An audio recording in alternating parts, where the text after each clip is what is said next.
नमस्कार दोस्तों। इस समय हम लोग देख रहे हैं वैदिक सभ्यता के टॉप 50 क्वेश्चंस।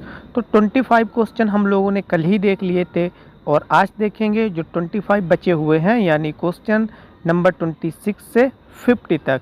तो लेते हैं आज का पहला प्रश्न और कुल मिला के ये 26वां प्रश्न है। क्या है? ऋग्वैदिक आर्यों का प्रमुख व्यवसाय था। क्वेश्चन है ऋग्वैदिक आर्यों का प्रमुख व्यवसाय था, तो इसका आंसर हो जाएगा पशुपालन। क्या आंसर होगा? पशुपालन।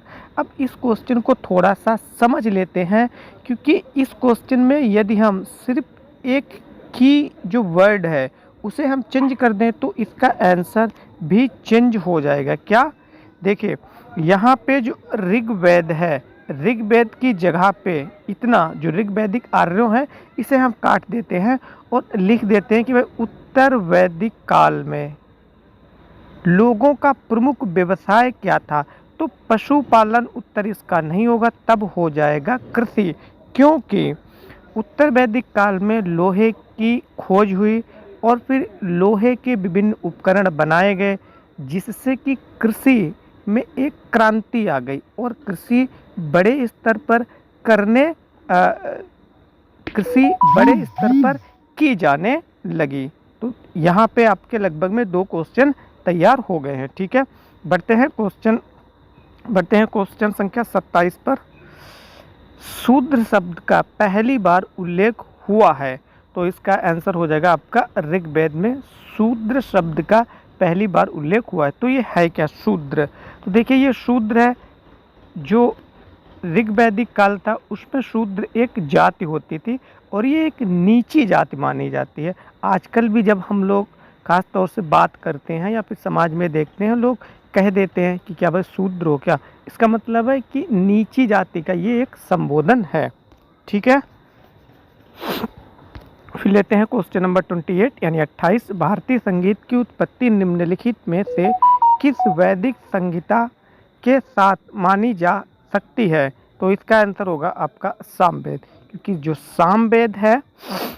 सामवेद है इसे भारत में संगीत की उत्पत्ति का आधार माना जाता है। ऐसा माना जाता है कि जो संगीत है उसकी उत्पत्ति सामवेद से ही हुई है। ठीक है, तो ये भी यहाँ पर भी बहुत अच्छा क्वेश्चन है ये, तो आप इसे भी ध्यान रखें। ठीक है, बहुत अच्छा क्वेश्चन है ये। फिर क्वेश्चन नंबर 29। निम्नलिखित में से कौन सी वैदिक संगीता अंशतः पद्य एवं अंशतः गद्य में है?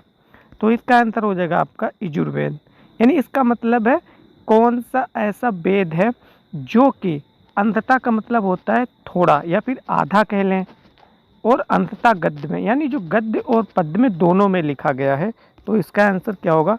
यजुर्वेद। ठीक है, आंसर क्या होगा? यजुर्वेद। और ठीक इसी तरीके से एक बहुत ही इम्पोर्टेंट बुक है जिसका नाम है अर्थशास्त्र। क्या नाम है? अर्थशास्त्र। ये भी इसी तरीके से लिखी गई है, गद्य और पद्य में दोनों में। तो अर्थशास्त्र का विषय क्या है? तो इसका विषय अर्थशास्त्र नहीं है, तो इसका विषय है आपका राजनीतिक शास्त्र। और यह किसके द्वारा लिखी गई है? तो आपने नाम सुना होगा, कौटिल्य या फिर चाणक्य द्वारा इस पुस्तक को लिखा गया है। ठीक है, सो जल्दी से लेते हैं क्वेश्चन नंबर 30। निम्नलिखित में से कौन श्रुति साहित्य नहीं माना जाता? तो इसका आंसर होगा आपका वेदांग।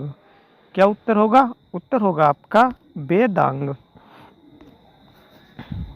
Question number 31। अपौरुषेय कहा गया है, यानी किसे अपौरुषेय कहा गया है? तो इसका आंसर हो जाएगा वेदों को अपौरुषेय कहा गया है। फिर क्वेश्चन नंबर 32। उपनिषद का दूसरा नाम है। उपनिषद को यानी अन्य किस नाम से जाना जाता है? तो उपनिषद को हम वेदांत के नाम से भी जानते हैं। Question number 33। जाति प्रथा का प्रथम उल्लेख है, तो इसका आंसर हो जाएगा पुरुष सूक्त में। कहाँ पे है? पुरुष सूक्त में जाति प्रथा का सबसे पहले उल्लेख किया गया था। Question number 34। अथर्ववेद में वर्णित प्रथम कृषि वैज्ञानिक थे, तो इनका नाम है पृथु क्या नाम है? पृथुबैन। क्या नाम है? पृथुबैन। और इस पुस्तक के बारे में मैंने अभी आपको बताया, ये नहीं, माफ़ी चाहूँगा, वो अर्थशास्त्र, ये अथर्ववेद है, ठीक है। तो उससे इसका कोई भी कनेक्शन है नहीं, ठीक है। मैंने थोड़ा सा जो है पीछे इसके देख नहीं पाया, मुझे लगा कि ये अर्थशास्त्री लिखा हुआ है, ठीक है। इसके लिए मैं माफ़ी चाहता हूँ। Question number 35। क्वेश्चन नंबर कौन सा? Question number 35। शुल्ब सूत्र संबंधित है, तो इसका आंसर होगा आपका ज्यामिति गणित से। अब इसका मतलब है कि जो शुल्ब सूत्र है उसमें जो ज्यामिति गणित है उसके बारे में बताया गया है, ठीक है। Question number 36।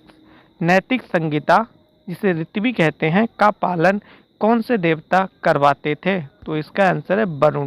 यानी कुल मिला के कहें, जो वरुण थे, तो वो जो वैदिक सभ्यता थी उसमें नैतिक देवता माने जाते थे, यानी जो नैतिक काम होते हैं तो उनका पालन करवाते थे कौन? वरुण देवता, ऐसा लोगों का मानना था। Question number 37। उत्तर वैदिक काल में लोहे के लिए प्रयुक्त शब्द था, तो इसका आंसर हो जाएगा श्याम या फिर कृष्ण अयस। श्याम अयस या फिर कृष्ण अयस। क्यों? क्योंकि श्याम जो है ना वो कृष्ण को ही कहते हैं, तो चाहे कृष्ण अयस आए या फिर श्याम अयस आए, ठीक है। तो अब यहाँ पे देखिए, आप थोड़ा सा कॉमन सेंस लगाएंगे।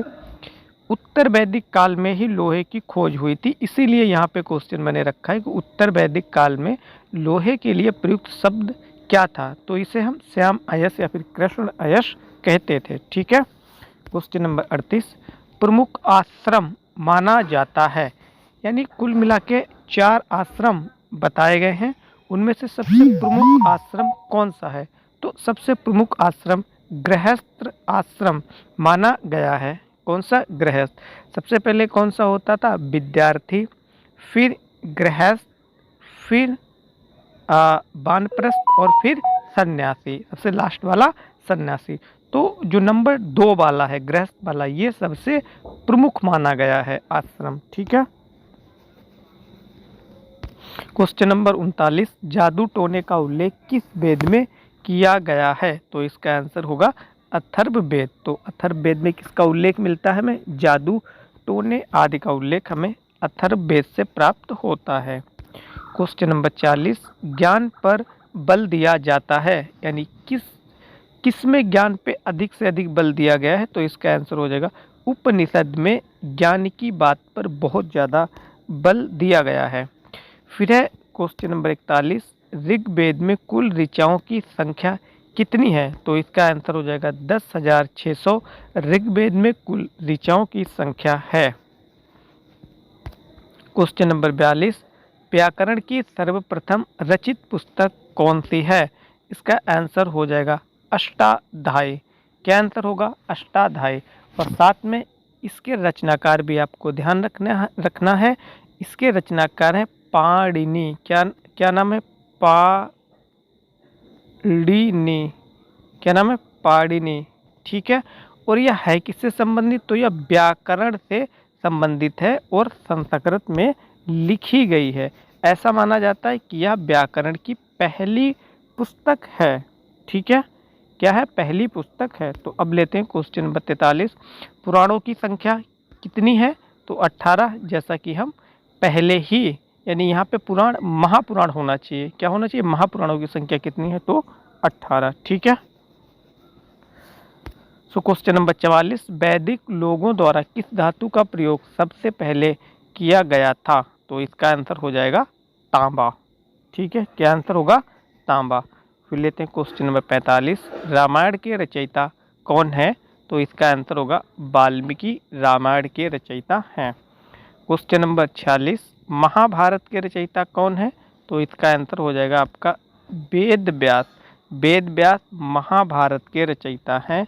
वहीं जो रामायण है उसके रचयिता कौन है? तो उसके रचयिता वाल्मीकि हैं। क्योंकि ये दोनों क्वेश्चन आपको कंफ्यूज कर सकते हैं, इसीलिए इन्हें मैंने साथ साथ ही रखा हुआ है, ठीक है। फिर क्वेश्चन नंबर 47। ऋग्वेद के रचनाकार कौन है? तो इसका आंसर होगा धन्वंतरि। ऋग्वेद जो कि सबसे पुराना और सबसे प्रमुख प्रतिष्ठित वेद है, ठीक है। और इस इसमें जो तीसरा मंडल है, कौन सा तीसरा मंडल, तो तीसरे मंडल में जो गायत्री मंत्र है उसका प्रावधान किया गया है। यानी गायत्री मंत्र कहाँ से लिया गया है, तो ऋग्वेद के तीसरे मंडल से लिया गया है। वहीं ऋग्वेद में कुल मिला के 10 मंडल हैं। कितने हैं, 10 मंडल हैं और 1028 सूक्तियाँ हैं। ठीक है, साथ में ये भी आप ध्यान रखें क्योंकि डाटा भी कभी कभी पूछ लिया जाता है। क्वेश्चन नंबर 48, सामवेद के रचनाकार कौन है, तो इसका आंसर हो जाएगा भरत मुनि। चलिए अब हम यहाँ से क्वेश्चन और बना रहा हूँ, मैं बना रहा हूँ कि जैसे जो संगीत है, भारत में संगीत का पितामह किसे कहा जाता है, तो इसका आंसर होगा आपका भरत मुनि। अब देखिए लिंक कैसे करना है, मैंने आपको अभी ऊपर बताया था कि जो सामवेद है, ऐसा माना जाता है कि सामवेद से ही संगीत की उत्पत्ति हुई है, संगीत की उत्पत्ति हुई है सामवेद से। और सामवेद के रचयिता कौन है, भरत मुनि।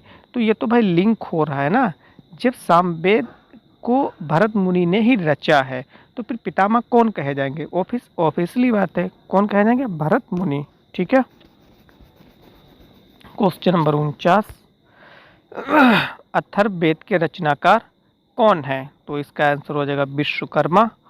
और अब आज का लास्ट क्वेश्चन यानी क्वेश्चन नंबर 50 जो कि काफ़ी ज़्यादा इम्पोर्टेंट है, ओम कहाँ से लिया गया है, ओम कहाँ से लिया गया है, तो इसका आपका उत्तर होगा बृहदारण्यक उपनिषद। ठीक है, सो फ्रेंड्स ये थे वैदिक सभ्यता के इम्पोर्टेंट 50 क्वेश्चंस जो कि मैंने यहाँ पे करवाए हैं और अपनी समझ से मुझे जहाँ पे लगा है कि व्याख्या भी करनी ज़रूरी है वहाँ पे मैंने व्याख्या भी की है।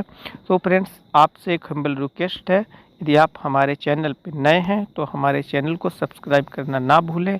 और यदि आपके सर्किल में कोई भी आपका दोस्त किसी भी एग्ज़ाम की तैयारी कर रहा है तो फिर जीएस के लिए आप मेरे चैनल जिसका नाम है 22 जियो स्टडी को रिकमेंड कर सकते हो। वीडियो देखने के लिए आप सभी को बहुत बहुत धन्यवाद।